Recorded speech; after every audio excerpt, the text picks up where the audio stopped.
আসসালামু আলাইকুম প্রিয় ভিউয়ার্স, কেমন আছেন সবাই? আই হোপ সবাই ভালো আছেন। আলহামদুলিল্লাহ, আমরাও বেশ ভালো আছি। জীবনের ডায়েরি ইউটিউব চ্যানেলে আপনাদেরকে আরও একবার স্বাগত জানাই। দূরে এবং কাছে, দেশ এবং দেশের বাহিরে যে যেখান থেকে আমার ভিডিওটি দেখা শুরু করেছেন, আশা করি সবাই ভালো আছেন। আলহামদুলিল্লাহ, আমরাও বেশ ভালো আছি। আমার মতো অনেক আপুরাই এসেছেন গ্রামের বাড়িতে, কেউ এসেছেন শ্বশুর বাড়ি, কেউ বা আমার মতো বাবার বাড়ি। আচ্ছা আপুরা, বলেন তো আপনাদের প্রথম রাতটা কেমন কেটেছে, কেমন ঘুম হয়েছে? আমার কিন্তু বেশ একটা সুন্দর ঘুম হয়েছে।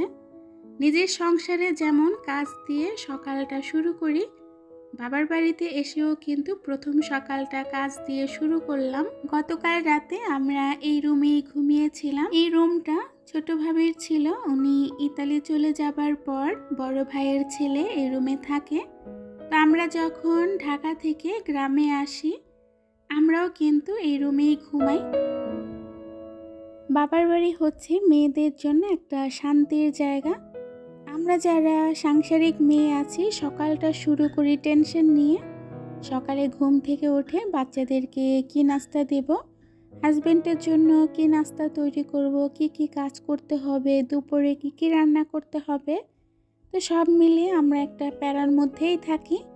বাবার বাড়ি আসার পর এই প্যারাটা অন্তত থাকবে না। সকালটা শুরু হবে রিল্যাক্সে। ঘুম থেকে উঠে মুখের সামনে কিন্তু নাস্তাটা পেয়ে যাব। বাচ্চাদের টেনশন করতে হবে না, সকালে নাস্তার টেনশন করতে হবে না, সব মিলিয়ে কিন্তু টেনশন ফ্রি। তো যাই হোক, এখানে বিছানাটা গুছিয়ে চলে যাব আমি বাহিরে। এখনও ঘুম থেকে উঠে বাহিরে যাওয়া হয় নাই। অনেক বেলা করে কিন্তু ঘুম থেকে উঠেছি। অনেক দিন পর অনেক বেলা করে ঘুমিয়ে মনটা অনেক বেশি ভালো লাগছিল, কারণ নিজের সংসারে কিন্তু এত বেলা করে ঘুম থেকে ওঠা হয় না। সকালে বাচ্চাদের স্কুল থাকে, তারপরে নাস্তার একটা ঝামেলা থাকে। তো সেজন্য নিজের সংসারে কিন্তু ভোর ভোর টাইমে ঘুম থেকে উঠতে হয়।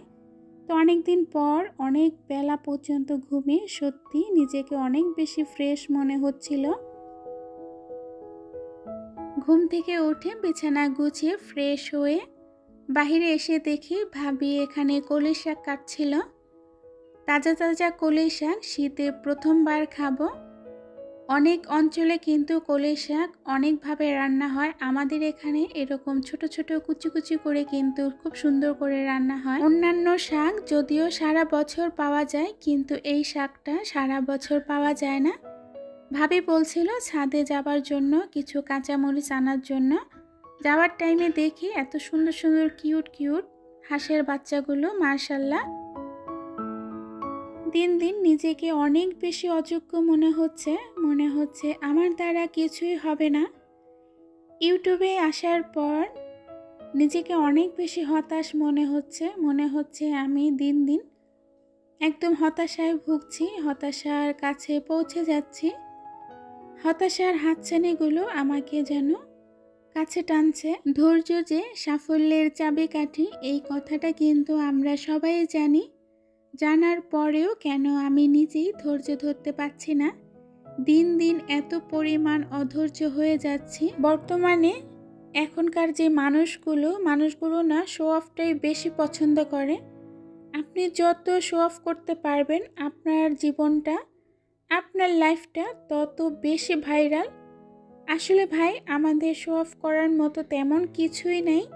সাদামাটা লাইফস্টাইল আমাদের, আর সেই সাদামাটা লাইফস্টাইলগুলোই আপনাদের সাথে শেয়ার করার চেষ্টা করি। ছাদ বাগানে লাউয়ের যে ঝাঁকাটা, সেটা আপনাদেরকে দেখিয়ে দিচ্ছিলাম। এই লাউ ঝাঁকা থেকেই কিন্তু আমার জন্য লাউ গিয়েছিল ঢাকায়।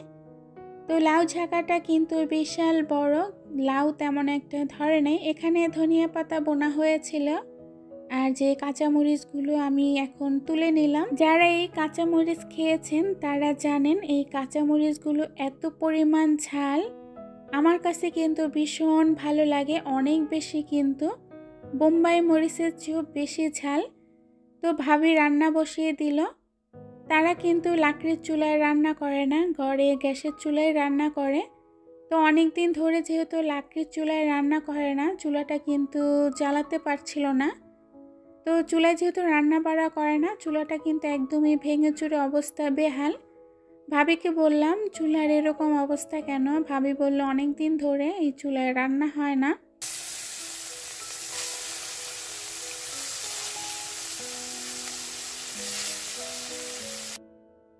আমরা যখন ঢাকা থেকে বেড়াতে আসি তখনই মাটির চুলায় রান্না হয়। এছাড়া ভাবিরা ঘরেই রান্না করেন।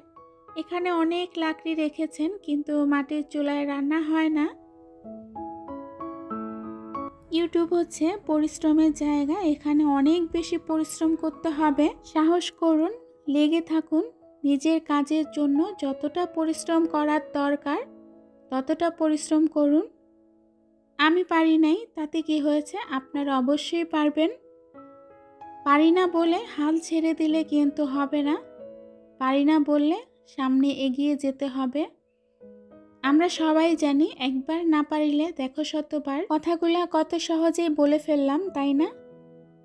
আসলে কি এই কথাগুলোর সাথে কাজের সাথে মিল আছে?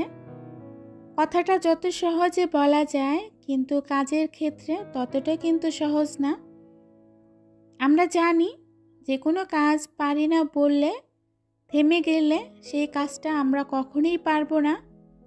পারি না বলে বারবার সেটা চেষ্টা করতে হবে এবং একটা সময় ঠিকই আমরা সেই কাজটায় সফল হব। বিশ্বাস করবেন না আমার আপু ভাইয়ারা, আমি কিন্তু কঠিন একজন মানুষ, আবার একদম দুর্বল। আমি কিছু ক্ষেত্রে অনেক কঠিন, আবার কিছু ক্ষেত্রে অনেক দুর্বল। আমি খুব তাড়াতাড়ি ইমোশনাল হয়ে যাই, আমি খুব তাড়াতাড়ি কাঁদতে পারি, আবার কিন্তু খুব তাড়াতাড়ি হাসতে পারি, নিজেকে কন্ট্রোল করতে পারি। তো আপু ভাইয়ারা, আমি কিন্তু অনেক বকবক করে ফেলেছি। এর মধ্যে আমার বড় ভাবি সব রান্নাবাড়া করে ফেলেছে। এখানে কলই শাকটা রান্না করা হয়ে গিয়েছে, আমার পছন্দের একটা শাক। গ্রামে আসলে এই শাকটা খাওয়া হয়, ঢাকায় কিন্তু এই শাকটা খাওয়া হয় না, কারণ এত সুন্দর করে আমি শাক কাটতে পারি না। তো রান্নাবাড়া শেষ, ভাবি একে একে সব কিছু বেড়ে নিচ্ছিল, নিয়ে ডাইনিং টেবিলে রেখে দিবে। তারপরে কাজকর্ম শেষ করে আমরা সবাই একসাথে খাবো। তো আপু ভাইয়ারা, দুপুরে খাওয়া দাওয়া শেষ করে লম্বা একটা বিরতি নিয়েছি। সন্ধ্যার পরে মা একটু ভুনা খিচুড়ি রান্না করেছিল, সেই ভুনা খিচুড়ি খাচ্ছিলাম, মুস্তাকিমকে খাইয়ে দিচ্ছিলাম। ধোয়া ওঠানো ভুনা খিচুড়ি শীতের রাতে। আর এমনিতেই আমি খিচুড়ি লাভার একজন মানুষ, আমার সাথে খিচুড়ি একদম পারফেক্ট। তো এখানে খাচ্ছিলাম, সাথে আমার বোনের মেয়েটা কি করছে দেখেন। বলছিল নানু মাংস রান্না করো নাই, ভুনা খিচুড়ি কি খালি খাওয়া যায়? সে এখানে মোবাইলে দেখে দেখে তার যে খাবারের তৃষ্ণাটা সেটা মেটাচ্ছিল। তো যাই হোক, অনেক বেশি হাস্যকর একটা ব্যাপার।